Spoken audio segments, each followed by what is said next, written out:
ဗုဒ္ဓဟူသားသမီးတွေကိုဘာကြောင့်အဉဏ်ကြီးရှင်တွေလို့ခေါ်ကြတာလဲသူတို့ရဲ့ပနတ်တဲ့နှုတ်ဆွမ်းရည်နောက်ွယ်ကလျှို့ဝှက်ချက်ကဘာဖြစ်မလဲ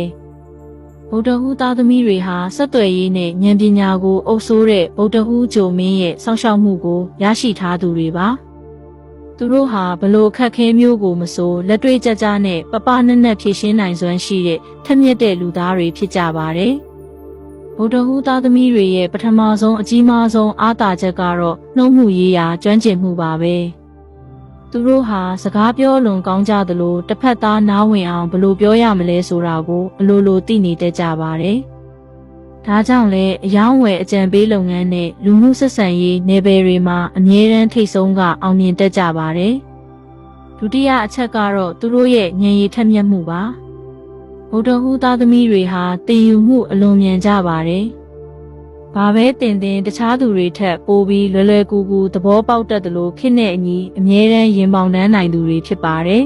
။သူတို့ရဲ့အုံနောက်ကအမြဲတမ်းအလုပ်လုပ်နေပြီးအိုင်ဒီယာအသစ်ဆန်းတွေကိုအမြဲတမ်းရှာဖွေနေတတ်ပါတယ်။တတိယအချက်အနေနဲ့သူတို့ဟာအလိုက်ထိုက်နေတတ်ခြင်းပါပဲ။ဗုဒ္ဓဟူသားသမီးတွေဟာပတ်ဝန်းကျင်အသစ်လူအသစ်တွေကြားထဲမှာအချိန်တိုအတွင်းသဟဇာတဖြစ်အောင်နေထိုင်နိုင်စွမ်းရှိကြပါတယ်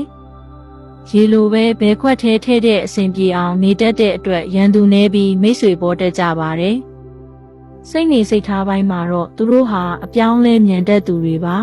။စိတ်ဝင်စားမှုကတစ်ခုတည်းမှာကြာမရှိပဲအသစ်တွေကိုစမ်းသပ်ခြင်းစိတ်ပြင်းပြနေတတ်ပါတယ်။ဒါဟာအားသာချက်ဖြစ်တယ်လို့တခါတလေမှာတော့အလုပ်တစ်ခုကိုအဆုံးထိမလုပ်ပဲလမ်းခုလက်မှာရက်သွားတတ်တာမျိုးလေးတွေရှိတတ်ပါတယ်။နောက်ထပ်ထူးခြားချက်တစ်ခုကတော့ခရီးသွားလာမှုကံကောင်းခြင်းပါ။ဗုဒ္ဓဟူသားသမီးတွေဟာငြိမ်နေရတာထက်ပိုဒီသွားလာလှုပ်ရှားရတာကိုနှစ်သက်ပြီးခရီးသွားရင်းကနေစီးပွားလက်လာပါတွေပွင့်လန်းတက်တဲ့ထူးခြားတဲ့ဖုံးကံကိုပိုင်ဆိုင်ထားကြပါတယ်။အချစ်ရေးမှာတော့ဗုဒ္ဓဟူသားသမီးတွေဟာအလွန်ပျော်နေတတ်တဲ့ချစ်သူတွေပါချစ်သူအပေါ်မှာစကားချိုလေးတွေနဲ့တိမ်သွင်းတတ်သလိုစိတ်ကောက်နေရင်လည်းချော့ရတာအလွန်လွယ်ကူပါတယ်ဒါပေမဲ့သူတို့ဟာလွတ်လပ်မှုကိုမျက်နှိုးသူတွေဖြစ်လို့အယမ်းချုပ်ချယ်တာမျိုးကိုတော့လုံးဝသီးမခံတတ်ကြပါဘူးအချုပ်အားဖြင့်ပြောရရင်ဗုဒ္ဓဟူသားသမီးတွေဟာလောကကြီးကိုဉာဏ်ပညာနဲ့အလှဆင်ပေးနေတဲ့ထက်မြက်သူတွေပါပဲသင်ဟာဗုဒ္ဓဟူသားသမီးတစ်ယောက်ဖြစ်နေတယ်ဆိုရင်သင်ရဲ့ပါနတ်တဲ့ဉာဏ်ရည်နဲ့ဆွဲဆောင်မှုရှိတဲ့နှုတ်ဆွမ်းရည်ကိုအမြဲတမ်းယုံကြည်လိုက်ပါရှင်